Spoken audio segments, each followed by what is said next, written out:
Hello बालमित्रांनो, आज मी पुन्हा तुम्हाला एक ऐतिहासिक कथा वाचून दाखवणार आहे. शिवाजी महाराजांनी कपटी अफझल खानचा वध केला. अफझल खान मेल्यामुळे बिजापूरचा राजा आदिलशाह चिडला. त्याने शिवाजीला ठार करायला जौहर नावाच्या एका सरदाराला पाठवले.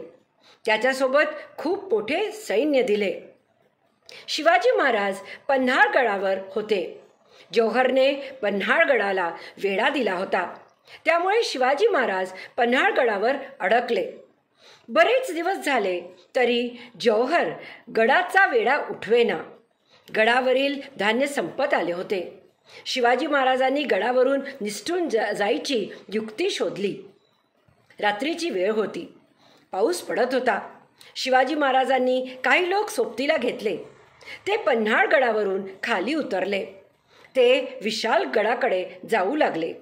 ही बातमी जौहरला कळली. त्याच्या सैन्याने शिवाजी महाराजांचा पाठलाग सुरू केला. रस्त्यात पावनखिंड लागते. महाराज विशालगडावर जाईपर्यंत शत्रूला तेथेच या खिंडीत अडवायचे ठरले. महाराज गडावर पोचले की तोफेचे 5 बार करणार होते. शत्रूला खिंडीत अडवण्याची कामगिरी फार महत्त्वाची होती.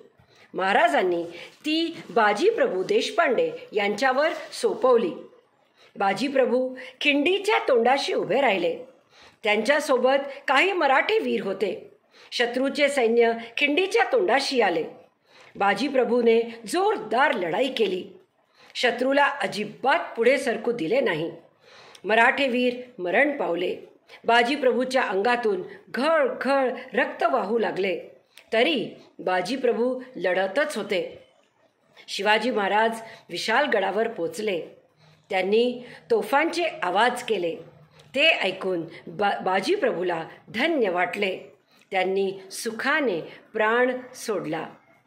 आपण देशासाठी लढावे व देशासाठीच मरावे. मुलांनो, आपण याच्यातून शिकतो. थँक्यू बालमित्रांनो. Thank you very much.